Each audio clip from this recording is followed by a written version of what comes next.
The Central Metropolitan Library smelled like old paper and fresh coffee, a combination that Diana Wright had learned to associate with sanctuary more than any church she'd ever visited. She adjusted her reading glasses and squinted at the ancient computer terminal that controlled the library's circulation system, watching error messages cascade across the screen like digital rain. The coffee stain on her cardigan had been there since Tuesday, but nobody seemed to notice or care one. Of the many benefits of being practically invisible in a world that had largely forgotten the value of libraries. "Come on, Martha," Diana muttered to the temperamental computer, giving the monitor a gentle tap that had worked exactly 0 times in the past, but somehow felt necessary anyway. "Don't do this to me on a Thursday. You know Thursday's story. Time for the kids." The circulation system had been acting up for 3 weeks now, randomly eating patron records and occasionally assigning the complete works of Vole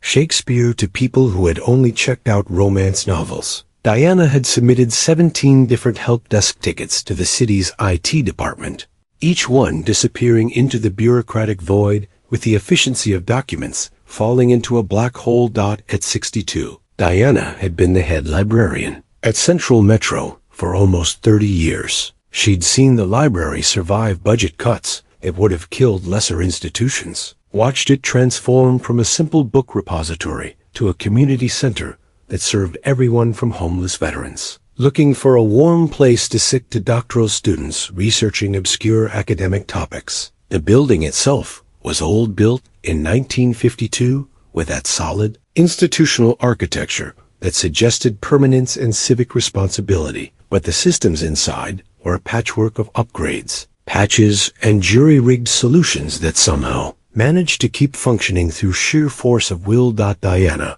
had learned to work around the building's quirks the way a sailor learns to work with wind and tide. When the heating system failed in winter, she knew which space heaters to deploy and where. When the roof leaked during heavy rain, she had a network of strategically placed buckets that could protect the most valuable collections. And when the computer systems glitched, she fell back on the card catalog system she'd maintained against all administrative protests. Because sometimes the old ways were the only ways that actually worked. The morning crowd was typical for a Thursday. Mrs. Chun returning her weekly stack of mystery novels. 3 college students camped at the study tables with enough coffee and energy drinks to power a small city. And old Mr. Rodriguez, who came in every day to read the newspapers. Because his apartment didn't get good internet, Diana moved through her routine with the practiced efficiency of someone who'd been doing the same job for 3 decades. Checking in returns, helping patrons find resources, and quietly keeping the small universe of the library running smoothly.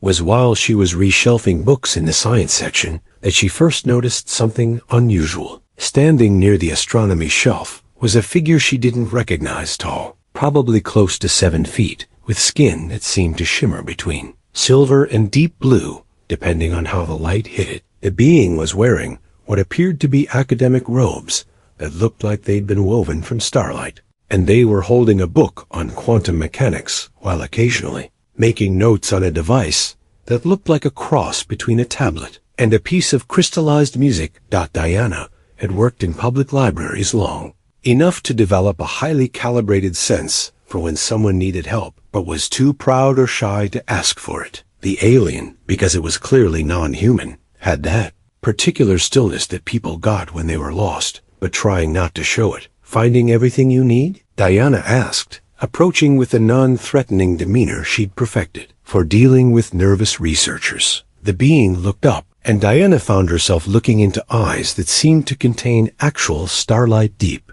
ancient, and filled with a kind of sadness that she recognized from decades of working with people who carried heavy burdens. "I am..." The being paused, as if searching for the right words, experiencing difficulty with your information organization systems. "I am Sage Vale Mehran, and I am attempting to research human approaches to data preservation and knowledge management." Diana nodded as if 7-foot-tall aliens conducting academic research were a completely normal part of her Thursday. After 30 years in public service, very little surprised her anymore. "What kind of information are you looking for specifically?" she asked. "And what format are you most comfortable working with?" We have books, digital databases, microfilm, and some specialized collections that aren't in the general catalog. Sage seemed surprised by the question. You are willing to assist me? I was told that human librarians might be resistant to helping non-human researchers. Whoever told you that has clearly never met a real librarian, Diana replied with a slight smile. Our job is to help people find information, regardless of what species they happen to be. Now,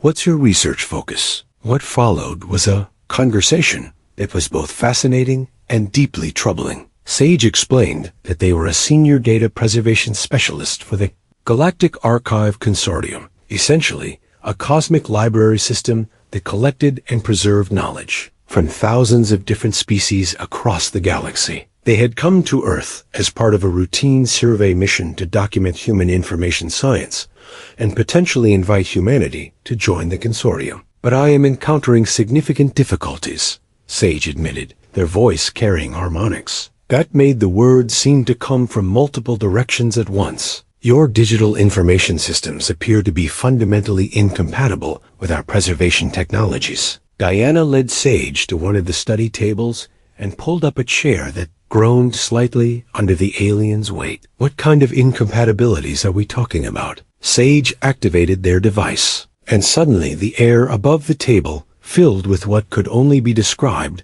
as a three-dimensional map of information flowing strings of data that connected and diverged in patterns that made Diana think of rivers viewed from orbit. This is how the Galactic Archive organizes knowledge, Sage explained. Information is structured as living networks that adapt and grow as new connections are discovered. Each piece of data maintains relationships with related concepts, allowing for intuitive navigation and serendipitous discovery. Diana studied the display, trying to understand what she was seeing. It was beautiful, like watching the collective thoughts of an entire civilization made visible. But it was also completely unlike any information system she'd ever encountered. And human systems work differently? She asked. Dramatically differently. Your digital databases appear to organize information in rigid hierarchical structures that require precise search terms to access. There is no allowance for conceptual exploration or emergent connections. It is as if you have taken all knowledge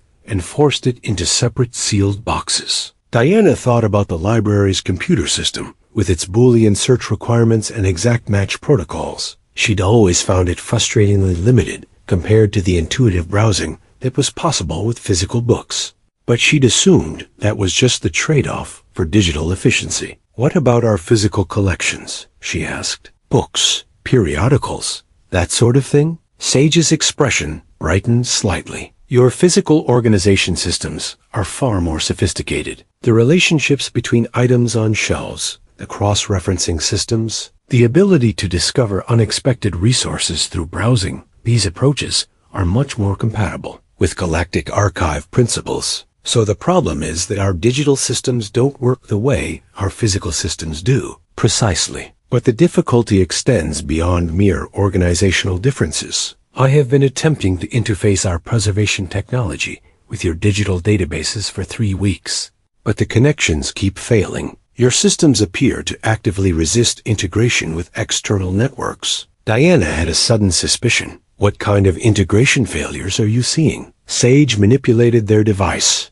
and new displays appeared showing what were clearly error log streams of code that Diana didn't understand, but that had the unmistakable appearance of systems rejecting connection attempts, random data corruption, connection timeouts, authentication failures. Sage listed. Your IT specialists have told me that our technology is too advanced for compatibility with human systems, and that successful integration would require completely rebuilding your digital infrastructure. Diana frowned. That sounds like the same excuse they give us when our circulation system breaks down. Too complex to fix, easier to replace everything. You have experience with such difficulties? Honey, I've been fighting with digital systems for 15 years. They work great when everything goes according to plan, but the moment you need them to do something they weren't specifically designed for, they fall apart. Diana gestured toward the circulation desk, where the ancient computer was still displaying error messages. That machine over there has been temporarily malfunctioning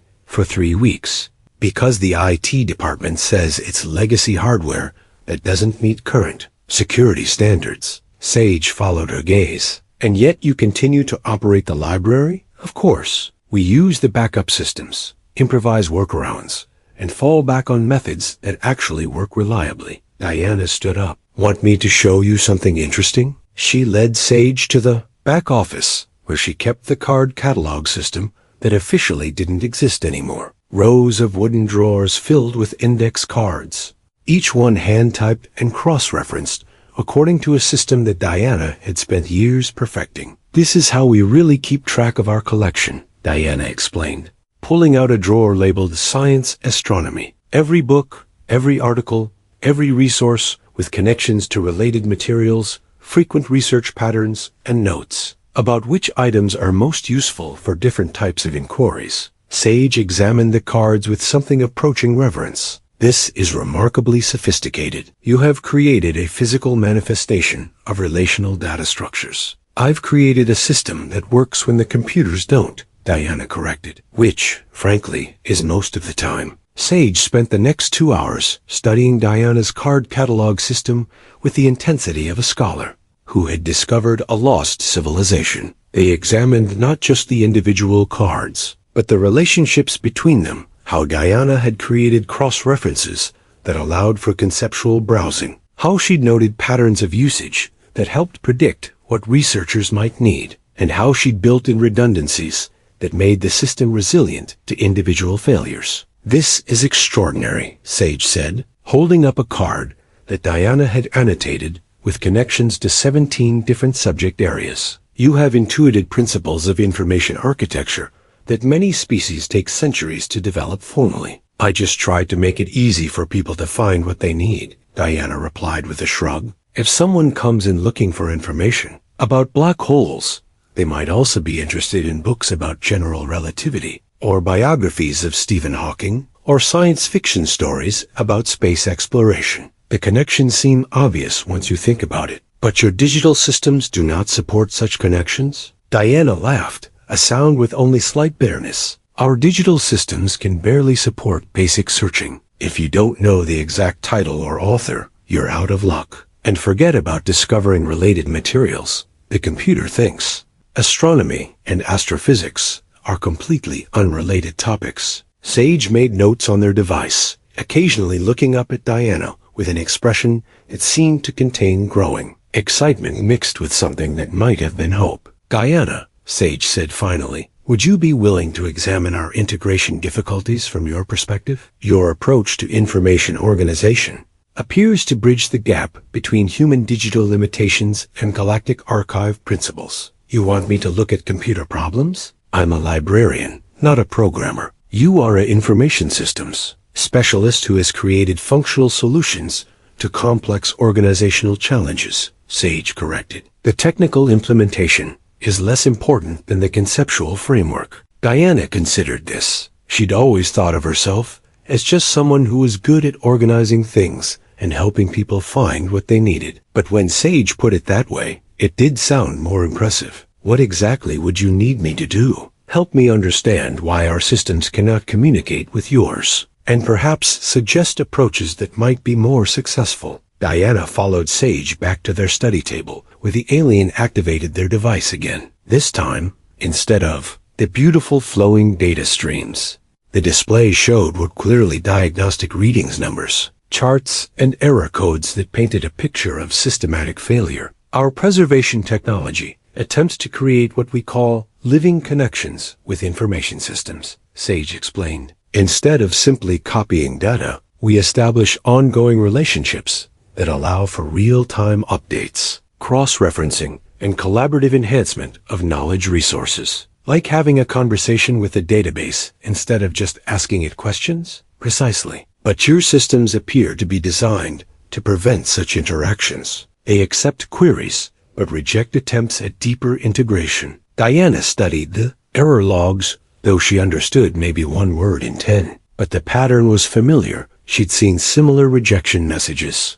when she'd tried to export data from the circulation system to create backup records. Can you show me what happens when you try to connect to our systems? Sage manipulated their device and Diana watched a real-time display of what appeared to be a connection attempt. The Galactic Archive technology reached out toward the libraries. Network with elegant, flowing data streams that looked almost organic. But when those streams encountered the library's digital systems, they met what could only be described as a wall-rigid, unforgiving barriers that rejected any attempt at communication. It's like trying to have a conversation with someone who only speaks in pre-recorded messages, Diana observed. Your system is trying to establish a relationship, but our system is only designed to respond to specific commands. Yes, but the difficulty extends beyond communication protocols. Watch what happens when we attempt to access your digital collections. Sage initiated another connection attempt, this time targeting the library's digital database. Diana watched. The flowing alien data streams probed the system's interfaces, trying to establish connections with the stored information. But instead of smooth integration, she saw data fragmentation, corrupted transfers, and what appeared to be active resistance from the human systems. That's weird, Diana said. It's almost like our database is actively trying to prevent your system from accessing it. We believe your digital security protocols are interpreting our integration attempts as hostile intrusion. Your systems are designed to resist external connections rather than facilitate them. Diana thought about this. The library's IT department was constantly sending warnings about cybersecurity threats and the need to maintain robust defensive postures against unauthorized access attempts. Every system update seemed to add new layers of protection against outside interference. So your technology is trying to make friends, but our technology thinks you're trying to break in? An apt analogy. But the situation is complicated by fundamental architectural differences. Your digital systems compartmentalize information into discrete, isolated databases. Our technology assumes that all knowledge exists in a connected, explorable network. Like the difference between a collection of locked filing cabinets and an open library? Precisely. Sage showed Diana more diagnostic data, explaining how the Galactic Archive had successfully integrated with hundreds of other species' information systems. In every case, the process had involved establishing collaborative relationships that benefited both parties. Alien species gained access to the vast resources of the Galactic Archive, while the archive itself was enriched by new perspectives and knowledge. But human systems are the first we have encountered that seem designed specifically to prevent such collaboration. Sage said, your IT specialists have suggested that this is a feature, not a bug, that human information security requires isolation from external networks. And what did you tell them?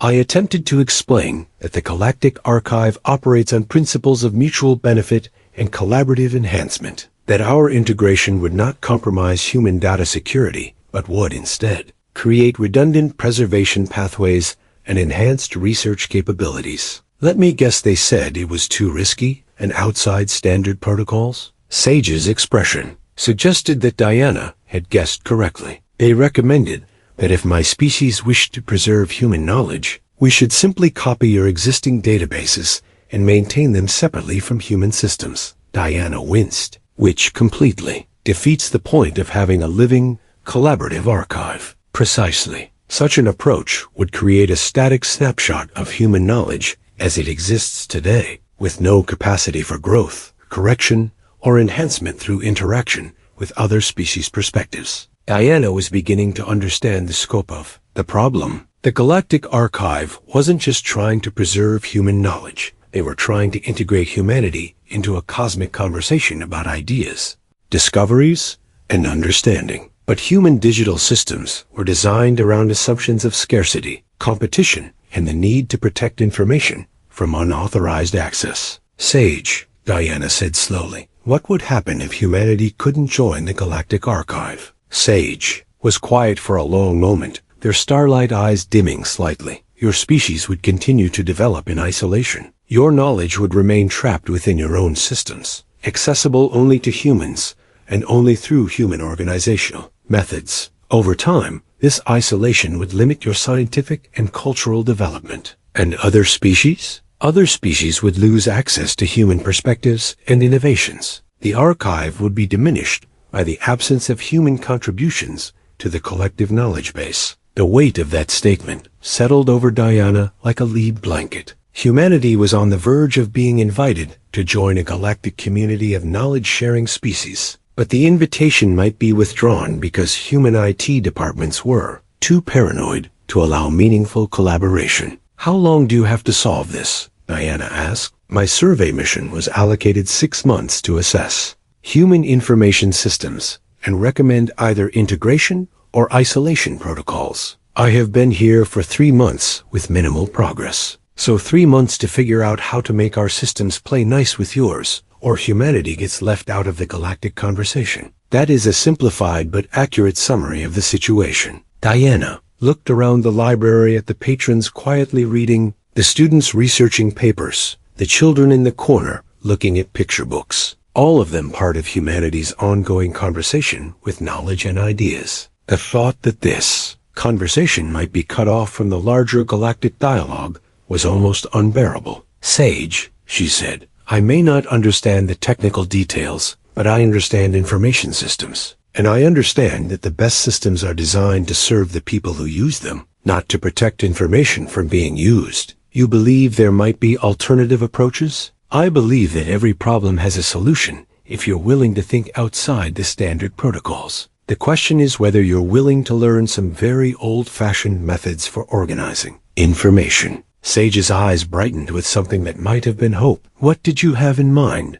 Diana smiled. "How do you feel about learning the Dewey Decimal System?" What followed was the most unusual research collaboration in the history of either species. Diana spent the next week teaching Sage the principles of traditional library science, not just the technical aspects of cataloging and classification, but the underlying philosophy of making information accessible, discoverable, and useful to anyone who needed it. "The key insight," Diana explained as they worked through her card catalog system, "is that information wants to be connected. Books on the same subject should be near each other, but there should also be pathways between related subjects. Someone researching astronomy should be able to easily discover books about mathematics or physics or even mythology about stars." Sage absorbed these lessons with the intensity of someone who had found exactly what they'd been looking for. They learned how Diana used call numbers not just to locate books, but to create conceptual neighborhoods where related ideas could interact. They studied her cross-referencing system, which created multiple pathways to the same information, depending on how someone might approach a topic. "This is remarkably sophisticated,"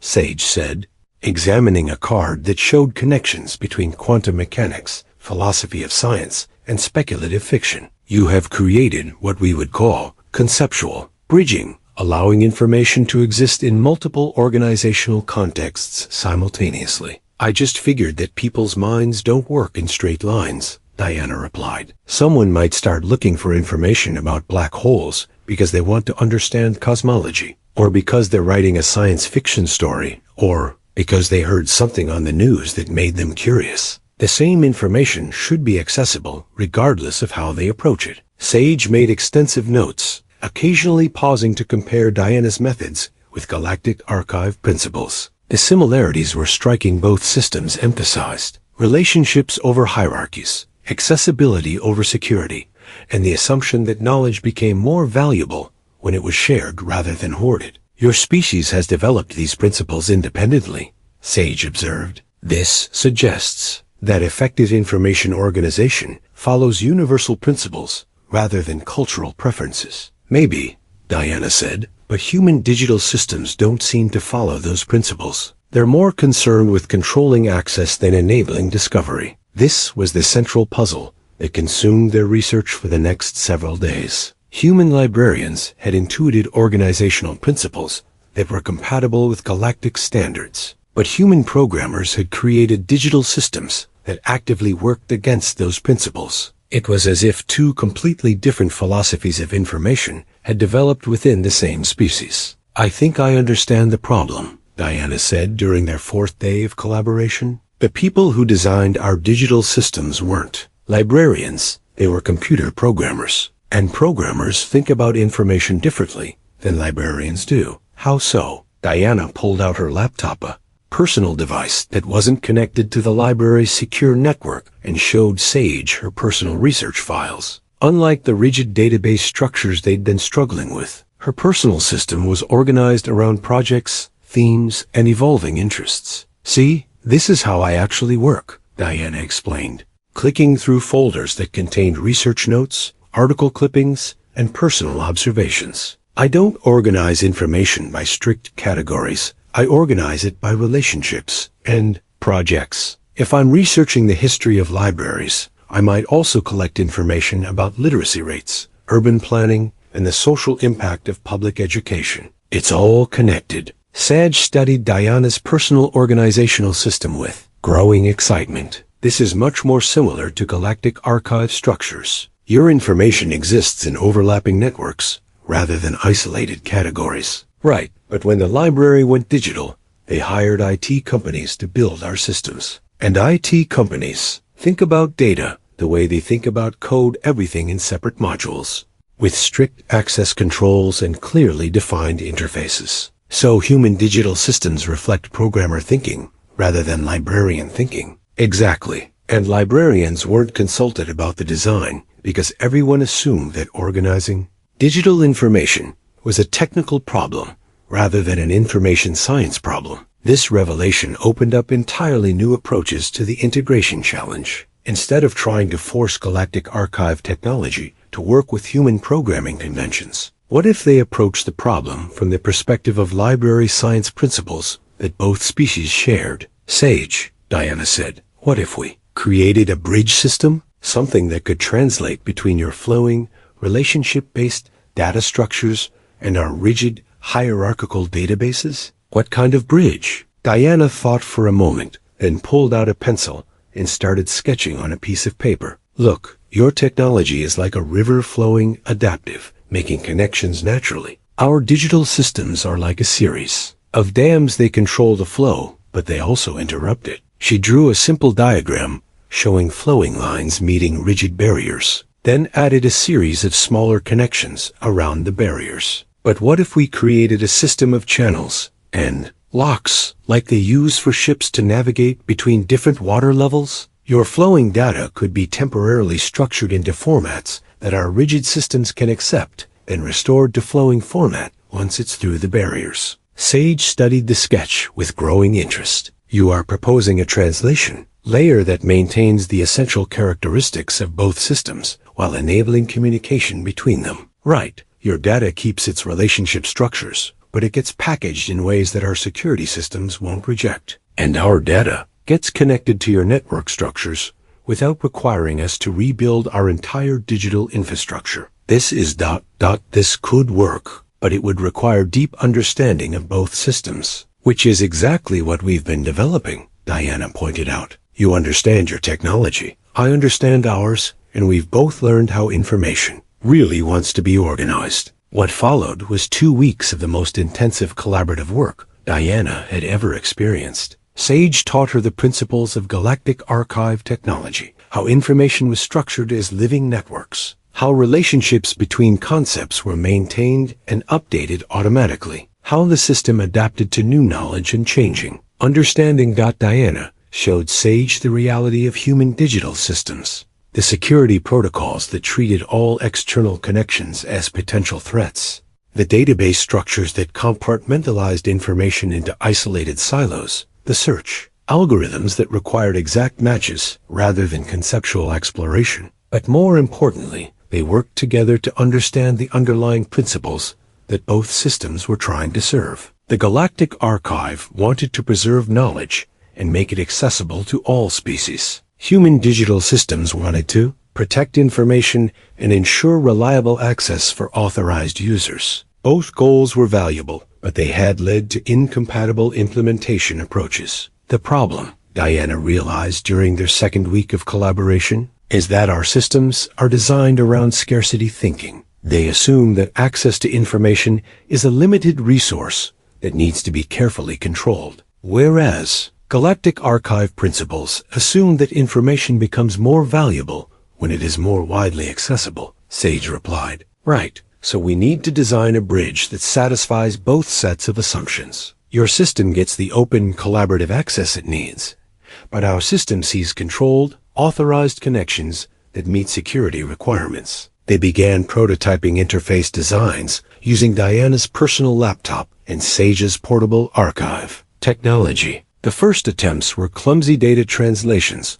that preserved structure but lost meaning, security protocols that satisfied human requirements but prevented meaningful collaboration. But gradually, they developed approaches that satisfied both sets of requirements. Diana's understanding of how information really flowed between research topics informed the design of translation protocols that preserved conceptual relationships. Sage's experience with multi-species integration provided templates for security, handshakes that established trust without requiring total access. "I think we've got something," Diana said, reviewing their latest prototype. On her laptop screen, she could see her personal research files connecting seamlessly with flowing streams of galactic archive data. The two systems were sharing information while maintaining their distinct characteristics. "Test it," Sage suggested. "Try exploring a research topic using the integrated system." Diana chose a subject she'd been researching personally, the history of public libraries and their role in democratic society. Using the integrated system,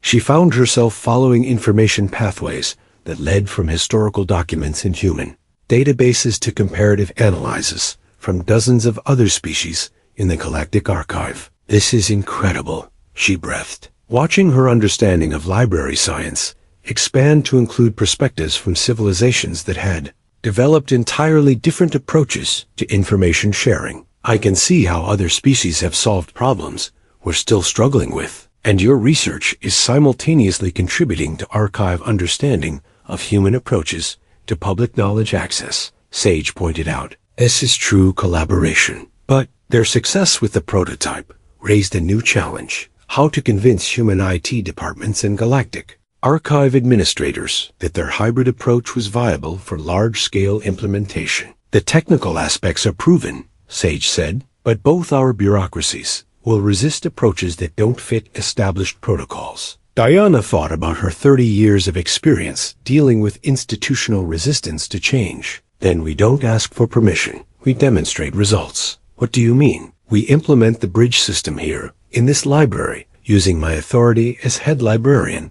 to approve the pilot program. We document everything, measure the results, and create a working model that proves the concept." Sage was quiet for a moment. "Such an approach would carry significant professional risks for both of us. If the pilot program fails, or if our respective authorities disapprove of unauthorized collaboration." "Sage," Diana said, "I've been a librarian for 30 years. I've seen what happens when institutions prioritize protocols over purpose. If we wait for official approval, we'll be waiting forever. But if we can prove that this works, that it benefits everyone involved, and that protocols will change to accommodate the reality." Sage studied Diana's face, seeing the determination that had kept the library running through decades of budget cuts and bureaucratic interference. "Very well," Sage said finally. "Let us change how information integration is supposed to work." The implementation of their hybrid system began quietly, almost invisibly. Diana used her administrative authority to approve what she documented as a pilot program for enhanced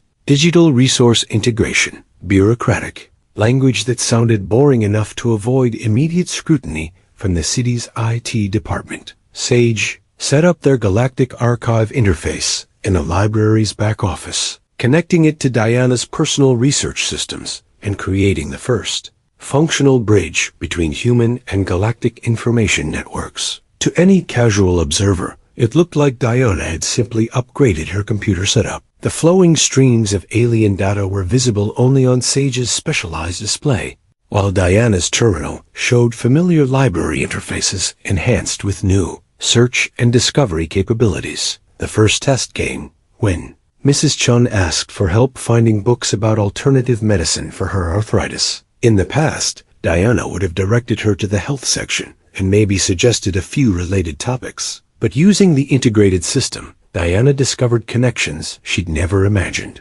"Mrs. Chun," Diana said, printing out a research guide that combined human medical texts with traditional healing practices from 17 different species.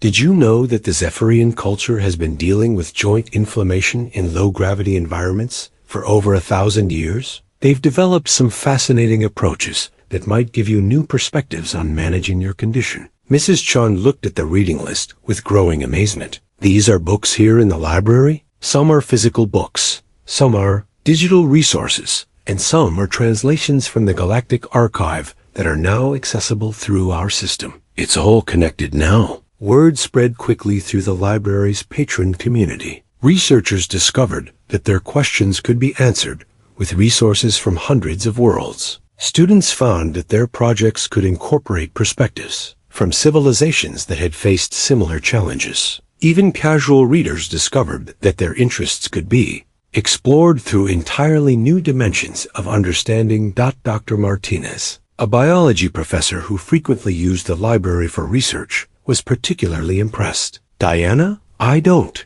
know what you've done to your search system, but I've just found solutions to protein folding problems that my colleagues at the university have been struggling with for years. This research from the Hegemony Collective is decades ahead of anything we have in human biochemistry. But the real test came when the library's digital systems began experiencing what appeared to be external intrusion attempts. The IT department's security monitors detected unauthorized data flows and anomalous network activity coming from the library's systems. We need to shut down your enhanced search system immediately, announced Jerry Patterson from the city's cybersecurity team, arriving at the library with a tablet full of alarming diagnostic readings. Your network is showing signs of compromise by an unknown external entity. Diana looked at the security readings Jerry was showing her. From his perspective, the Galactic Archive integration looked exactly like a sophisticated cyber attack. External systems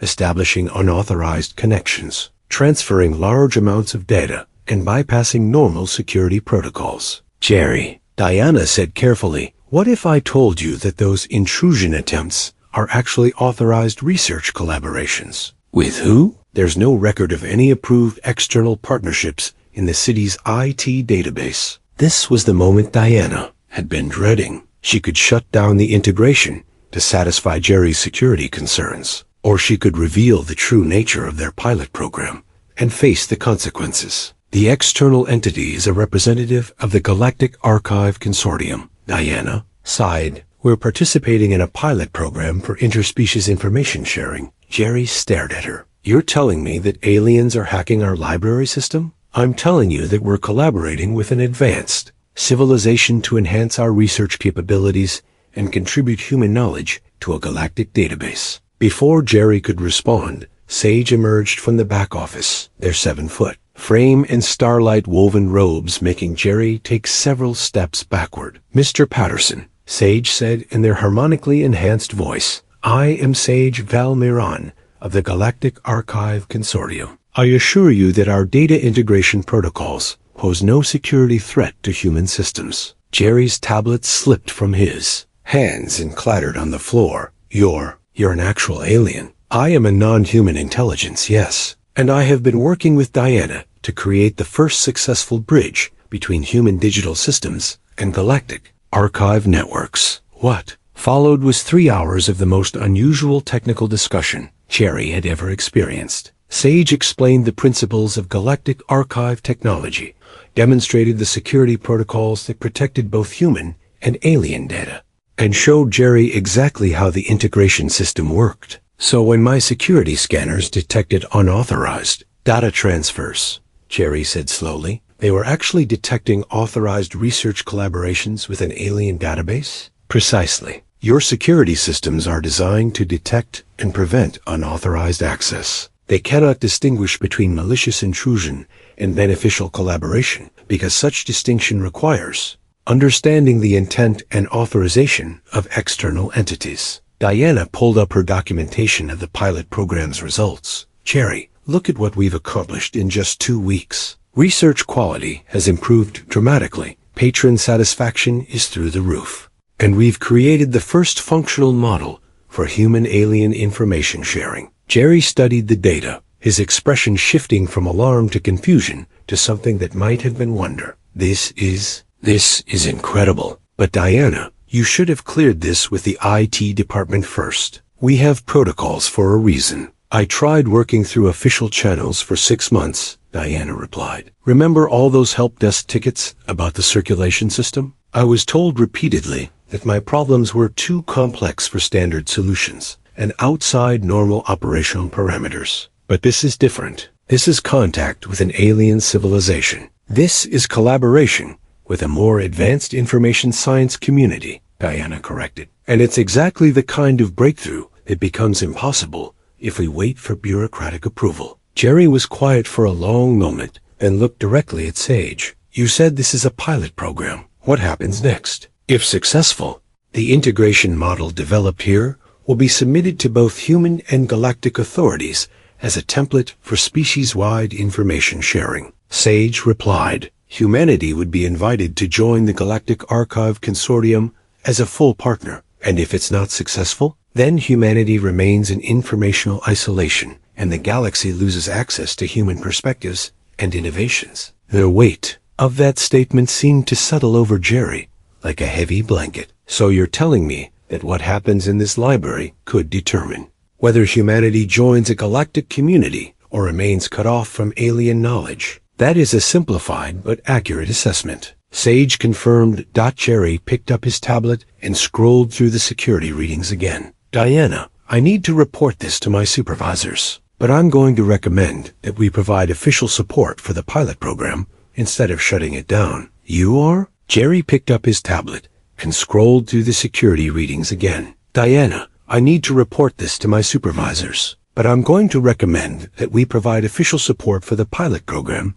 instead of shutting it down. You are? Look, I got into cybersecurity because I wanted to protect valuable systems from being damaged or compromised. But what you've created here isn't a threat. It's the most valuable system upgrade I've ever seen. Jerry gestured at the integrated displays showing human and galactic data flowing seamlessly together. My job is to protect our information infrastructure. This isn't threatening our infrastructure. It's evolving it. Over the next week, word about the library's enhanced research capabilities spread throughout the academic community. Professors from the nearby university began bringing their most challenging research problems to Diana, discovering that questions that had puzzled human scientists for years had been solved by other species decades or centuries ago. Dr. Sarah Chun, a climatology researcher, found solutions to atmospheric modeling problems by accessing weather prediction systems developed by species that had terraformed hundreds of planets. Professor Williams from the philosophy department discovered that ethical frameworks he'd been developing had been explored in depth by civilizations that had faced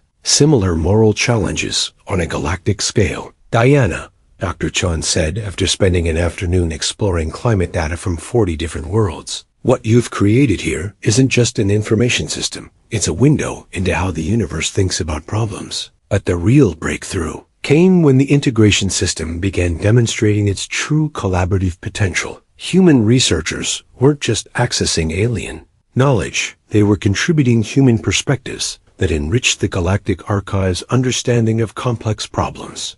Sage showed Diana the data flows that were now moving in both directions. Your human approaches to information organization are being studied by archive specialists throughout the galaxy. Your principles of open access and democratic knowledge sharing are particularly valued by species that have struggled with information inequality. Information inequality? Many civilizations develop knowledge systems that serve only elite classes or specialized castes. Your human concept of public libraries making information freely available to all members of society regardless of social status is considered remarkably progressive by galactic standards. Diana felt a flush of pride. After 30 years of fighting budget cuts and justifying the library's existence to administrators who saw it as outdated, it was validating to learn that human library science was actually ahead of the galactic curve in some ways. But their success was creating new challenges. The volume of data flowing through the integration system was growing exponentially as more researchers discovered its capabilities. Diana's personal computer setup was straining under the load, and Sage's portable archive interface was operating far beyond its intended capacity. We need to scale up, Diana told Sage as they watched error messages multiply across both their systems. This was designed as a small pilot program, but it's turning into a major research resource. Scaling will require official approval from both human and galactic authorities, Sage pointed out. We can no longer operate this as an informal collaboration. Diana nodded. She'd known this moment would come, the point where their grassroots experiment would either be embraced by the institutions they served, or shut down for violating established protocols. Then we need to make a presentation that shows exactly what we've accomplished and why it matters. What followed was the most intense documentation effort of Diana's career. She compiled data on research improvements,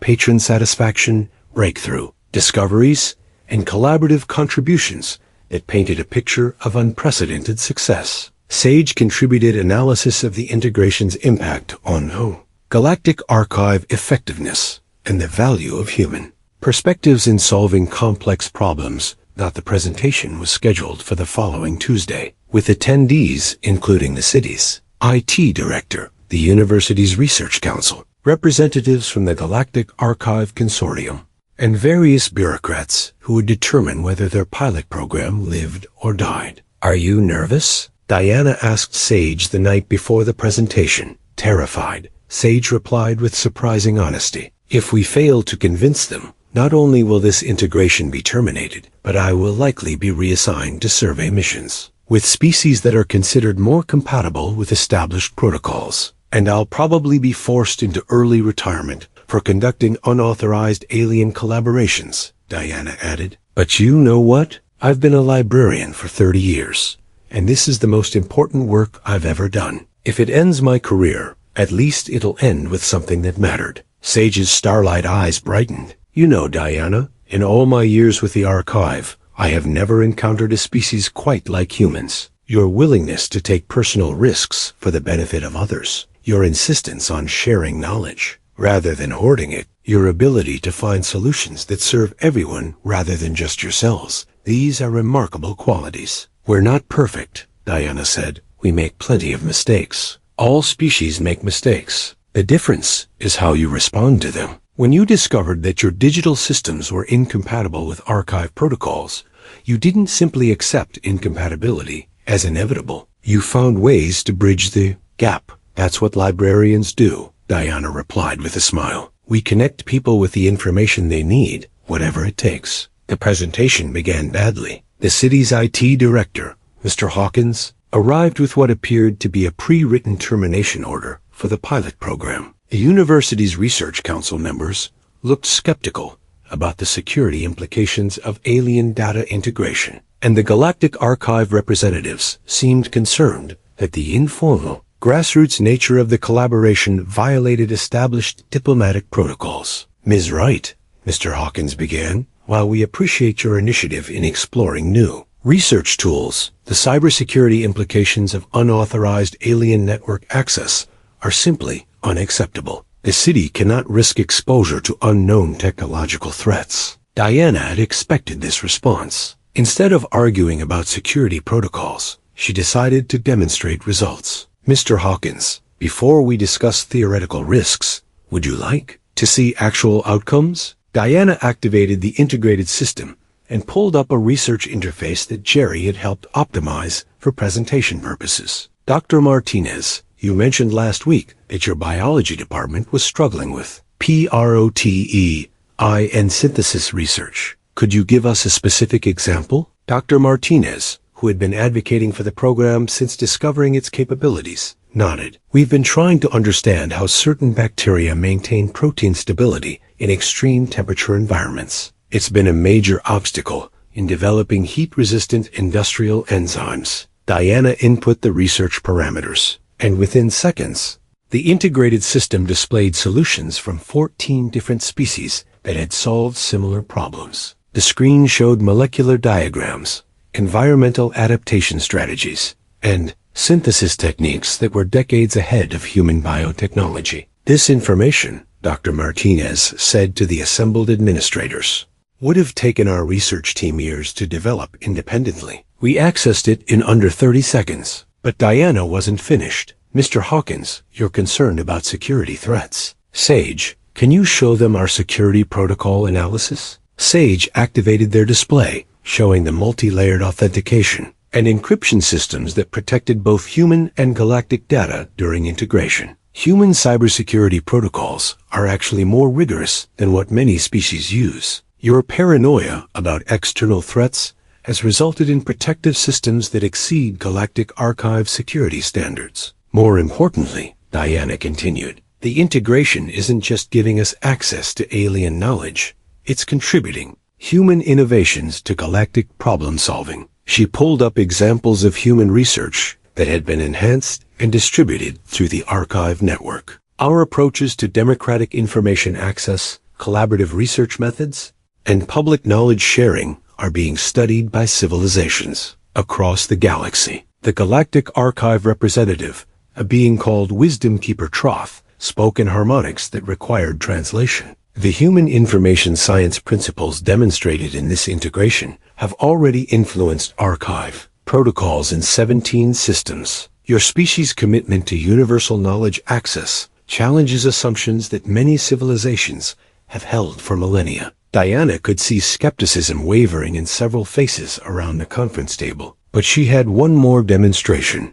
prepared, the one that showed why human approaches to information really mattered. There's something else, Diana said, pulling up a research problem that had been submitted by the Archive's Central Administration. 3 months ago, the Galactic Archive encountered a problem that their best information scientists couldn't solve. A species called the Vorthen had developed a knowledge preservation system that was brilliant but incompatible with standard archive protocols. Archive specialists spent months trying to create integration solutions, but every approach failed. Sage nodded confirmation. The Vorthen system organizes information based on emotional and spiritual significance rather than logical categorization. It was considered impossible to integrate with rational database structures. So I looked at it from a librarian's perspective, Diana continued, displaying her analysis of the Vorthen problem. And I realized that what they'd created wasn't actually incompatible. It was just organized according to different principles. Like the difference between organizing books by subject versus organizing them by the emotional impact they have on readers. Diana showed her solution a translation interface that allowed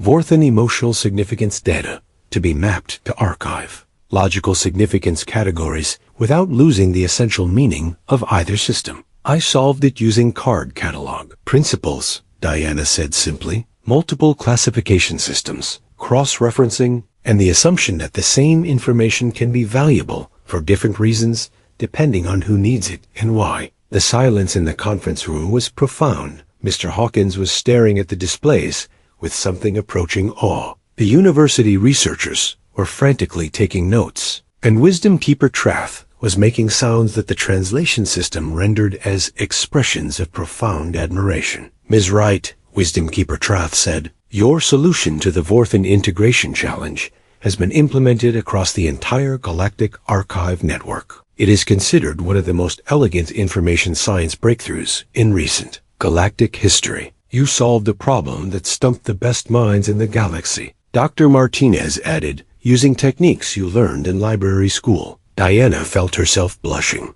I just applied basic library science principles. Information wants to be organized in ways that serve the people who need it. Sometimes that means multiple organizational systems working together instead of trying to force everything into a single framework, which is exactly why this integration project is so important, Sage interjected. Human information science brings perspectives that the galaxy has been missing. Your species has developed collaborative, inclusive approaches to knowledge that challenge assumptions other civilizations haven't questioned in centuries. Mr. Hawkins cleared his throat. Ms. Wright, I have to admit that the security analysis shows minimal risk and maximum benefit. But implementing this system citywide would require resources and expertise that we don't currently have. Actually, Jerry said, speaking up for the first time, we do have the expertise. Diana and Sage have documented everything. The integration protocols they've developed could be implemented in any library system with proper training and support. And the Galactic Archive Consortium would provide technical assistance and ongoing collaboration, Sage added. This isn't just about one library accessing alien databases. It's about creating a model for human galactic Cooperation that could benefit everyone. Diana looked around the conference table, seeing expressions that had shifted from skepticism to excitement to something approaching wonder. But she also saw the institutional caution that had kept meaningful innovation frozen for decades. I know this is a big decision, Diana said, and I know it means taking risks that government agencies aren't comfortable with. But think about what we're really talking about here. This isn't just about better library services or enhanced research capabilities. It's about humanity joining a galactic community of knowledge-sharing species. It's about contributing our perspectives to cosmic conversations about science, philosophy, and the nature of existence itself. And it's about proving that different approaches to organizing information can work together instead of competing with each other. Sage added, human and galactic systems don't have to be incompatible. They can be complementary. Wisdom Keeper. Trath spoke again, their harmonics carrying formal authority. The Galactic Archive Consortium is prepared to offer humanity full partnership status. Based on the integration model developed in this library, your species would have access to knowledge from thousands of civilizations, and your contributions would enrich the understanding of the entire galactic community. But, Mr. Hawkins said, this offer is contingent on our ability to implement and maintain these integration systems? Correct. The partnership requires demonstrated capacity for collaborative information sharing, which Diana and Sage have proven is possible. Diana realized that this was the moment when everything they'd worked for would either succeed or fail. Institutional inertia was powerful, but so was the evidence they'd assembled. Mr. Hawkins, Diana said, 30 years ago, when libraries first started using computers, a lot of people said it was too risky, too expensive, too complicated. But the libraries that embraced digital technology became better at serving their communities. The ones that didn't, well, they got left behind. This is the same kind of moment. We can embrace the opportunity to join a galactic information community, or we can stick with systems that isolate us from the largest knowledge network in the universe. She paused, looking directly at each person around the table. But either way, we need to make a decision based on what serves the people who depend on us for access to information. And those people deserve the best resources we can provide, whether they come from human databases or alien archives. 6 months later, Diana stood in the lobby of what was now officially called the Central Metropolitan Galactic Information Center, watching a steady stream of researchers, students, and curious citizens access resources that spanned thousands of worlds and millions of years of accumulated knowledge. The transformation had been remarkable. The city had approved a full-scale implementation of the integration system, with funding provided by a consortium of universities, government agencies, and surprisingly, the Galactic Archive itself, which considered the project crucial enough to warrant direct financial support. Jerry had been promoted to Director of Interspecies Cybersecurity, a job title that hadn't existed 6 months earlier, but was now being replicated in institutions around the world. Sage had been appointed as humanity's first Galactic Archive liaison, a position that allowed them to continue working with Diana, while representing human interests in cosmic information science discussions. But the most satisfying change, from Diana's perspective, was the transformation in how people thought about information and knowledge. The rigid barriers between disciplines were dissolving as researchers discovered that their most challenging problems had often been solved by other species working in completely different fields. Diana called Dr. Martinez, approaching with a student who looked like she'd been up all night with excitement. I want you to meet Maria Santos. She's a graduate student in environmental engineering, and she's just made a breakthrough that could revolutionize urban water management. Maria seemed almost too excited to speak coherently. Ms. Wright, I found something incredible in the archive. A species called the Aquatic Collective developed water purification systems that are completely biological, no chemicals, no energy requirements, just engineered ecosystems that clean water while producing useful byproducts. That's wonderful, Diana said, though she'd heard similar stories dozens of times over the past months. How did you find it? I was researching traditional human water management techniques for my thesis, and your cross-referencing system connected me to biological approaches from 17 different worlds. I would never have thought to look in biological databases for engineering solutions. Diana smiled. This was exactly what she'd hoped would happen. Researchers discovering that the boundaries between different types of knowledge were often artificial, and that the best solutions came from combining perspectives that had never been connected before. Ms. Wright, Maria continued, my professor says this could completely change how we think about urban infrastructure. Instead of fighting against natural systems, we could design cities that work with biological processes. And Maria's research is already being shared with urban planners on 12 different worlds. Sage added, appearing at Diana's shoulder with their usual silent grace. Human approaches to integrating technology with natural environments are providing new perspectives for species that have become too dependent on purely artificial solutions. This had become a pattern. Human researchers would solve problems using perspectives gained from galactic knowledge, and those solutions would then contribute to galactic understanding of creative problem-solving approaches. The information flow was genuinely bidirectional, with both humanity and the broader galactic community benefiting from the exchange. Speaking of which, Sage continued, I have an update from the Archive Central Administration. The human integration model has now been successfully implemented with 47 different species. Your library science principles are becoming the standard for cross-species information sharing. Diana felt a familiar warmth of pride and satisfaction. After 30 years of defending the value of libraries and librarians, it was gratifying to see that human information science actually had something unique to contribute to galactic civilization. There's something else, Sage said, their starlight eyes brightening with excitement. The Archive Council has approved a proposal for a Galactic Information Science Institute. They want you to serve as the founding director. Diana stared at Sage. They want me to what? Establish and direct an institute dedicated to developing collaborative information sharing principles for multi-species civilizations. You would be working with information scientists from across the galaxy to solve the kinds of integration challenges we addressed here. But I'm just a librarian from a small city library. You are the information scientist who solved the most complex integration challenge the Archive had encountered in decades.